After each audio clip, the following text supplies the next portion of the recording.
ರಾಜ್ಯಾಧ್ಯಕ್ಷ ಸ್ಥಾನ ನಿಖಿಲ್ ಅವರಿಗೆ ಸಾಮಾನ್ಯ ಕಾರ್ಯಕರ್ತನಾಗಿ ಪಕ್ಷ ಸಂಘಟನೆ ಮಾಡ್ತಾರೆ.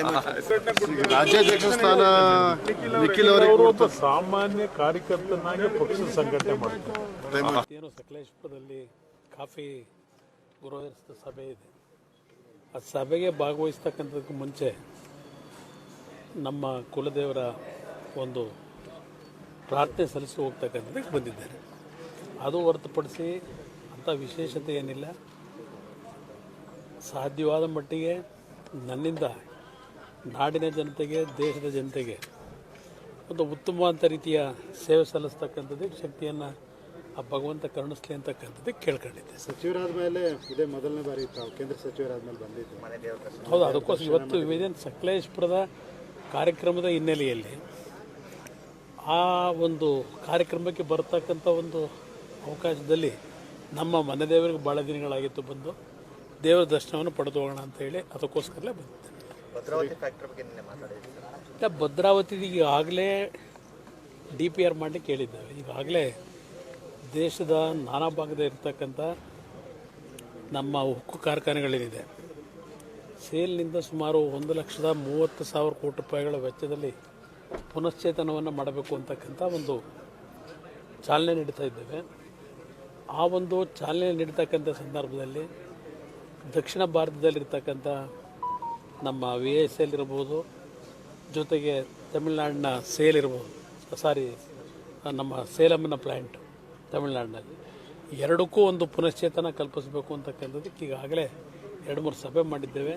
ಆ ನಿಟ್ಟಿನಲ್ಲಿ DPR ಸಹ ತಯಾರಾಗ್ತದೆ. ಸರಿ, ರಾಜ್ಯದಲ್ಲಿ ಒಂದಿಷ್ಟು ಬೆಳವಣಿಗೆಗಳಾಗಿದೆ. ಒಬ್ಬರು ಮಾಜಿ ಸಚಿವರನ್ನ ನೋಡಿದ್ದೇನೆ, ಏನೇನು ನಡೀತಾ ಇದೆ ಅಂತಕ್ಕಂಥದ್ದು ಗಮನಿಸಿದ್ದೇನೆ. ಈ ರಾಜ್ಯದಲ್ಲಿ ಈ ಸರ್ಕಾರ ಬಂದ ನಂತರ ಕರ್ನಾಟಕದಲ್ಲಿ ಒಂದು ರೀತಿಯ ಮುಂದಿನ ದಿನಗಳು ಯಾವ ರೀತಿಯಲ್ಲಿ ರಾಜಕಾರಣ ಹೋಗ್ಬೋದು ಅಂತಕ್ಕಂಥದ್ದಕ್ಕೆ ವೇದಿಕೆಯನ್ನು ಸಿದ್ಧ ಮಾಡ್ತಾ ಇದ್ದಾರೆ ಕಾಂಗ್ರೆಸ್ ಸರ್ಕಾರದಲ್ಲಿ. ಒಂದು ದುರಾದೃಷ್ಟ ಅಂದರೆ ಕರ್ನಾಟಕದ ಪೊಲೀಸ್ ಇಲಾಖೆಗೆ ದೇಶದಲ್ಲಿ ಒಂದು ವಿಶೇಷವಾದಂಥ ಗೌರವಿತವಾದಂಥ ಸ್ಥಾನ ಇತ್ತು. ಪೊಲೀಸ್ ಇಲಾಖೆಗೆ ಕರ್ನಾಟಕದ ಪೊಲೀಸು ದೇಶದಲ್ಲೇ ಅತ್ಯಂತ ಉತ್ತಮವಾದಂಥ ಕೆಲಸವನ್ನು ಮಾಡ್ತಕ್ಕಂಥ ಇಲಾಖೆ ಅಂತಕ್ಕಂಥ ಒಂದು ಗೌರವ ಏನಿತ್ತು, ಆ ಗೌರವವನ್ನು ಮಂಡಪ ಮಾಡ್ತಕ್ಕಂಥ ನಿಟ್ಟಿನಲ್ಲಿ ನಾನು ಸಂಪೂರ್ಣವಾಗಿ ಪೊಲೀಸ್ ಇಲಾಖೆಗೆ ದೋಷ ಕೊಡಲ್ಲ. ಇವತ್ತು ಈ ಸರ್ಕಾರದಲ್ಲಿರ್ತಕ್ಕಂಥ ಮಂತ್ರಿಗಳು ಯಾರಿದ್ದಾರೆ, ಕೆಲವು ಆಯ್ದಂಥ ಕೆಲವು ಪೊಲೀಸ್ ಅಧಿಕಾರಿಗಳನ್ನು ಅವರು ಡೈರೆಕ್ಷನ್ಗಳನ್ನು ಕೊಡೋದ್ರ ಮುಖಾಂತರ ಅವರಿಗೆ ಇವತ್ತು ಕಾನೂನು ಬಾಹಿರವಾದಂಥ ರೀತಿಯ ತೀರ್ಮಾನಗಳು ಆಗ್ತಾ ಇದ್ದಾವೆ. ಬೇಕಾದಂಥ ರೀತಿಯ ಕೇಸ್ಗಳನ್ನು ಬುಕ್ ಮಾಡೋದು,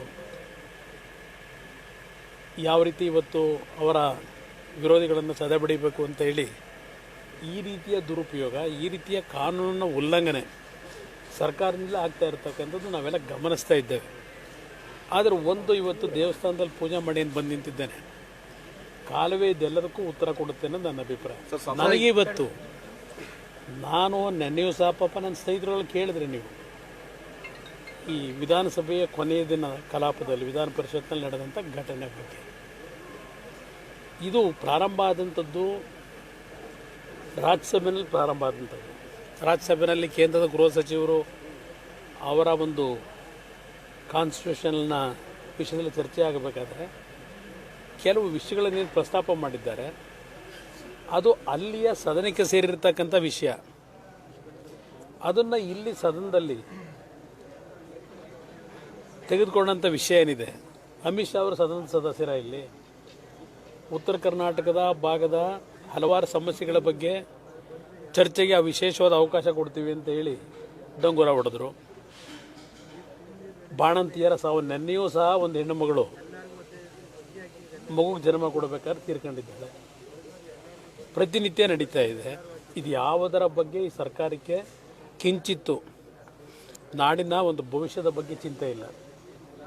ಅವರ ವಿರೋಧಿಗಳ ಬಗ್ಗೆ ಯಾವ ರೀತಿ ಕೆಲವು ಪೊಲೀಸ್ ಅಧಿಕಾರಿಗಳನ್ನು ಇಟ್ಕೊಂಡು ಅವರ ದಮನ ಮಾಡಬೇಕು ಅಂತಕ್ಕಂಥದ್ದೇನು ಹೊರಟಿದ್ದಾರೆ.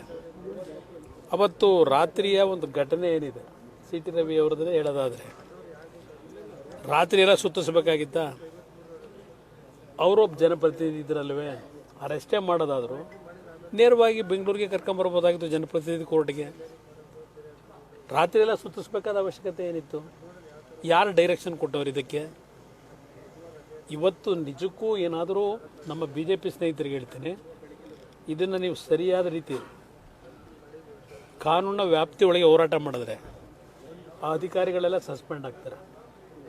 ಇವರಲ್ಲಿ ಇರ್ತಕ್ಕಂಥ ಒಂದು ಕಾನ್ಸ್ಟಿಟ್ಯೂಷನಲ್ ವ್ಯವಸ್ಥೆ ಒಳಗೆ ಯಾವ ಅಧಿಕಾರಿಗಳು ಸಿ ಟಿ ರವಿಗೆ ಒಂದು ರೀತಿಯ ಮಾನಸಿಕವಾಗಿ ಹಿಂಸೆ ಕೊಡ್ತಕ್ಕಂಥ ಕೆಲಸಕ್ಕೆ ಕೆಲವು ಮಂತ್ರಿಗಳ ನಡವಳಿಕೆಯಿಂದ, ಏಕೆಂದರೆ ಸತೀಶ್ ಜಾರಕಿಹೊಳಿ ಅವರೇ ಒಂದು ಮಾತು ಹೇಳ್ತಾರೆ, ನಾನು ಹೇಳಿದೆ ಪ್ರೊಡ್ಯೂಸ್ ಮಾಡಿ ಅಂತ ಹೇಳಿ ಅಂತ ಹೇಳ್ತಾರೆ. ಇನ್ನೊಬ್ರು ಹೇಳ್ತಾರೆ, ಅವ್ರು ಇನ್ನೊಂದು ಕತೆ ಹೇಳ್ತಾರೆ. ಗೃಹ ಸಚಿವರು ಇದ್ದಾರೆ ಈ ರಾಜ್ಯದಲ್ಲಿ, ಕೇಳಲಿಕ್ಕೆ ಬಯಸ್ತೀನಿ, ಹಲವಾರು ಪ್ರಕರಣಗಳು ಈ ರಾಜ್ಯದಲ್ಲಿ ಕಳೆದ 6-7 ತಿಂಗಳಿಂದ ನಡ್ಕೊಂಬರ್ತಾ ಇರತಕ್ಕಂಥ ರೀತಿ ಏನಿದೆ, ಕರ್ನಾಟಕಕ್ಕೆ ಮುಂದಿನ ದಿನಗಳು ಭಾಳ ಕೆಟ್ಟ ರೀತಿಯ ರಾಜಕೀಯದ ವೈಷಮ್ಯಗಳು ದೇಶಗಳು ಬೆಳೀತಕ್ಕಂಥದ್ದಕ್ಕೆ ಬೀಜ ಏನೋ ಬಿತ್ತನೆ ಮಾಡಿದ್ದಾರೆ ಈ ಕಾಂಗ್ರೆಸ್ ಸರ್ಕಾರದಲ್ಲಿ. ಮುಂದೆನೂ ಸಹ ಇದು ಕೆಟ್ಟ ರೀತಿಯಲ್ಲಿ ಮುಂದುವರಿಯತಕ್ಕಂಥದ್ರ ಮುಖಾಂತರ ರಾಜ್ಯದ ಒಂದು ಒಳ್ಳೆಯ ಉತ್ತಮವಾದಂಥ ಒಂದು ವ್ಯವಸ್ಥೆಯ ಬಗ್ಗೆ ಇಡೀ ದೇಶದಲ್ಲಿ ಒಂದು ಹೆಸರೇನು ಮಾಡಿದರು ಹಿಂದಿನ ನಮ್ಮ ಪೂರ್ವಿಕರು. ಅದೆಲ್ಲವನ್ನು ಸರ್ವನಾಶ ಮಾಡ್ತಕ್ಕಂಥದ್ದಕ್ಕೆ ಈ ಸರ್ಕಾರ ಹೊರಟಿದೆ. ಜನರ ಕಾಂಗ್ರೆಸ್ ಸಮಾವೇಶ ಸರ್ ಕೊಟ್ಟಂತ ಕಂಪ್ಲೇಂಟ್ FIR ಆಗಲ್ಲ, ಇವಾಗೇನೋ ಅನ್ನೋನ್ ಪರ್ಸನ್ ಅಂತೇಳಿ ಸೋಮಟ ಕೇಸ್ ಮಾಡ್ಕೊಂಡಿದ್ದಾರೆ ಅಂತ ಸರ್. ನಾನು ಅದನ್ನೇ ಹೇಳ್ತಾ ಇರೋದು. ಈಗ ವಿನಯ್ ಕುಲಕರ್ಣಿ ಇದಾಯ್ತಲ್ಲ, ಏನು ಮಾಡಿದ್ರಿ? ಅಲ್ಲೆಲ್ಲ ಗುರಪ್ಪ ನಾಯ್ಡು ಅವ್ರ ಶಾಲೆಯಲ್ಲಿ ಆ ಟೀಚರ್ ಕಂಪ್ಲೇಂಟ್ ಕೊಟ್ಟರಲ್ಲ, ಏನು ಮಾಡಿದ್ರಿ ಸರ್ಕಾರದಲ್ಲಿ? ಭಾಳ ವಿಷಯ ಚರ್ಚೆ ಮಾಡಲಿಕ್ಕೆ ಅವಕಾಶ ಇದೆ. ನಾನು ಈಗ ಅದಕ್ಕಿಂತ ಹೆಚ್ಚಾಗಿ ಇವತ್ತು ನಮ್ಮ ರೈತರು ಬೆಳೆದಂಥ ತೊಗರಿ ಬೆಳೆ ಕಲಬುರಗಿಲಿ ಪಾಪ ನೆನ್ನೆ ಹೋಗಿ ಇದು ಜಯದೇವ ಹಾಸ್ಪಿಟ್ಲು ಉದ್ಘಾಟನೆ ಮಾಡಿದ್ದಾರೆ. ಅವ್ರದ್ದು ಏನಿದೆ ಕೊಡುಗೆ? ಕಲಬುರಗಿ ಜಯದೇವ ಹಾಸ್ಪಿಟ್ಲ್ ಓಪನ್ ಮಾಡ್ತಕ್ಕಂಥ ಕೊಡುಗೆ ಏನಿದೆ? ನಾನು ಅದಕ್ಕೆ ಚಾಲನೆ ಕೊಟ್ಟೆ. BJP ಸರ್ಕಾರದಲ್ಲಿ ಸುಮಾರು 180 ಕೋಟಿ ಹಣ ಆಮೇಲೆ ನಂತರ ಮತ್ತೆ 2ನೇ ರೌಂಡ್ ಬಿಡುಗಡೆ ಮಾಡಿದ್ರು.